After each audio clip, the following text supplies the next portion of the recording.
Salut, je suis Louis. Et si vous êtes ici, c'est parce que vous êtes aussi attiré par la peur que moi.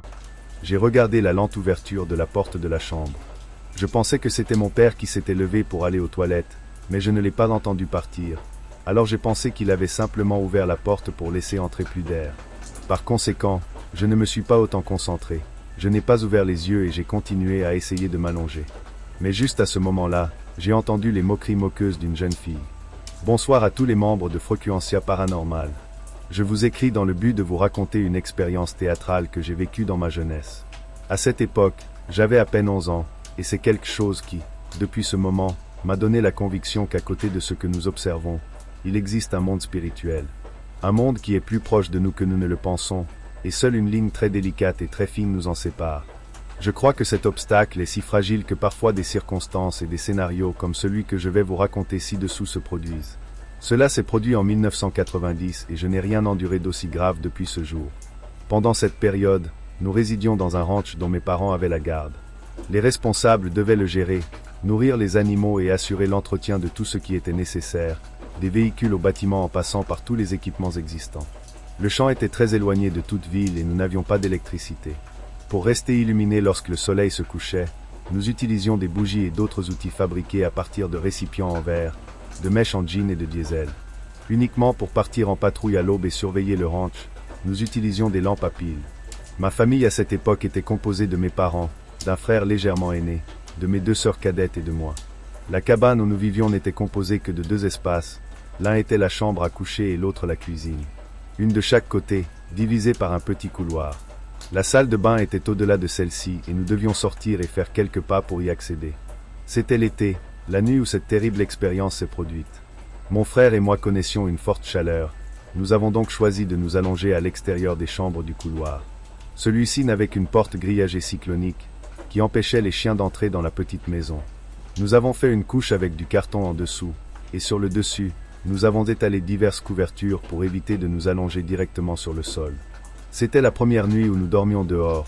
Cette nuit-là en particulier, la chaleur était insupportable, mais mes parents et mes jeunes sœurs sont restés à l'intérieur. Vers 3 heures du matin, je me suis réveillé parce que je devais aller aux toilettes. J'ai ouvert la porte moustiquaire et j'ai quitté la maison. Je me sentais très à l'aise avec l'air qui venait de tous les coins et la lune éclairait tout clairement. C'était la seule source de lumière qui comptait à l'extérieur. Après avoir rempli mes exigences, je suis retourné dans le couloir et me suis allongé à nouveau. Il était sur le dos, les yeux fermés, profitant de l'air frais qui passait par la porte. Soudain, j'ai entendu le bruit de la porte de la chambre qui s'ouvrait progressivement. Je pensais que c'était mon père qui s'était levé pour aller aux toilettes, mais je ne l'ai pas entendu partir. Alors j'ai pensé qu'il avait simplement ouvert la porte pour laisser entrer plus d'air. Par conséquent, je ne me suis pas autant concentré. Je n'ai pas ouvert les yeux et j'ai continué à essayer de m'allonger. Mais précisément à ce moment-là, j'ai entendu les moqueries d'une petite fille, et malgré le fait qu'elle avait des sœurs plus jeunes, cela n'a été perçu chez aucune d'elles. Confus, j'ai ouvert les yeux et regardé la porte de la chambre qui n'avait qu'une ouverture de 20 cm, et au milieu de toute cette obscurité, j'ai observé une fille qui émergeait derrière elle. Je n'ai pu percevoir que la moitié de son visage, qui correspondait à son œil gauche, la moitié d'un sourire qui lui permettait de voir ses dents, et aussi une partie de ses cheveux raides. Et quand elle réalisa qu'il la regardait, elle ferma la porte et rit encore. Je pouvais l'entendre clairement. Cette petite fille jouait avec moi alors que je ne savais pas quoi ressentir ni à quoi réfléchir. Je savais que cette fille n'appartenait à aucune de mes sœurs, mais je ne pouvais pas imaginer que ce puisse être quelqu'un d'autre, puisque nous n'avions pas de visite.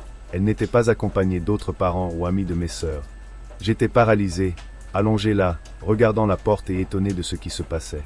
Soudain, il entendit le bruit de la porte s'ouvrir et se refermer, mais cette fois, ce fut complètement, et cette fille se tenait juste dans le cadre, se laissant visible.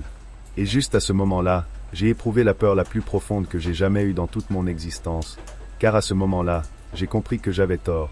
Cette fille n'appartenait à aucune de mes sœurs. Cependant, le plus déconcertant et le plus effrayant de tout, c'est qu'elle flottait à plusieurs centimètres du sol. Dès l'entrée, mon cœur battait intensément quand je l'ai vue. J'ai essayé de trouver une explication à ce qui se passait. Je me souviens très bien que c'était une petite fille, peut-être âgée de 4 ou 6 ans, aux cheveux courts, et qu'elle portait une robe blanche. Elle était consciente que je la surveillais attentivement et que cela me rendait extrêmement confus. J'en suis conscient, car il laissa échapper une nouvelle fois un sourire inquiétant et entra dans la pièce, fermant à nouveau l'entrée. Puis elle entendit à nouveau la porte grincer lorsqu'elle l'ouvrit, et elle se retrouva là, debout sur le bord. Puis il a répété la même action, comme s'il jouait avec moi. Son rire était troublant, c'était inhabituel, ça me donne vraiment des frissons de m'en souvenir. J'ai essayé d'enlever la couverture pour me couvrir complètement de la tête aux pieds. Cependant, mon frère l'avait coincé dans son corps et je ne pouvais pas me couvrir complètement. Par conséquent, la seule chose que je pouvais faire était de m'allonger sur le ventre pour ne plus la voir, en désirant et en espérant qu'elle s'en aille et que je me sente à nouveau en sécurité. Cependant, c'était tout le contraire. J'ai entendu son rire alors qu'il s'approchait et j'ai senti qu'il se tenait juste à côté de moi. C'était la peur, je ne m'étais jamais senti aussi vulnérable auparavant et elle a fait ce que je n'aurais jamais imaginé arriver. Il s'est levé et, tout en riant, a commencé à me mordre les côtes avec ses doigts. J'ai continué face contre terre, me couvrant le visage avec mes bras, la suppliant de s'en aller et de me laisser tranquille. Mais elle ne l'a pas fait, elle a continué à rire et à s'amuser avec moi. Ce qui est étrange, c'est qu'il semblait que personne ne pouvait entendre mes cris, même mon frère, qui était allongé juste en face de moi.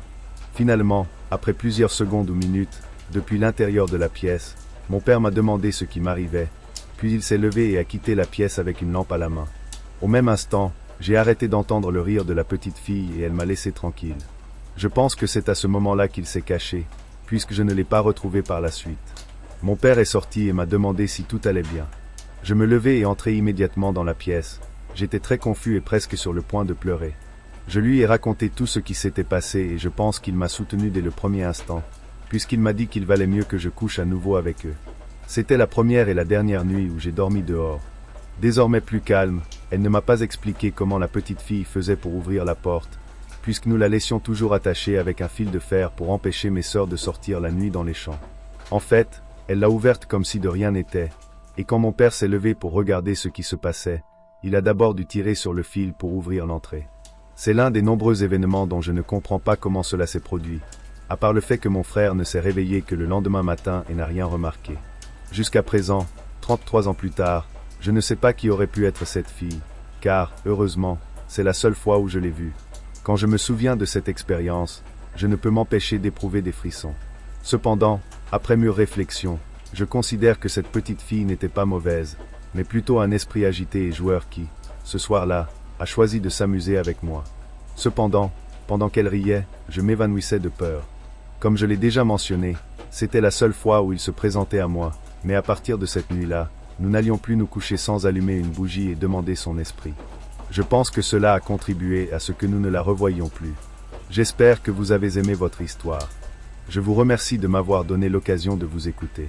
S'il vous plaît, apportez votre soutien en laissant un pouce bleu et en vous abonnant pour faire partie de cette fréquence. Si vous pensez que ce contenu mérite d'être diffusé, faites-le et n'oubliez pas que vous avez la possibilité de nous contacter via nos réseaux sociaux, où vous pourrez raconter vos expériences, histoires et événements dont vous avez connaissance.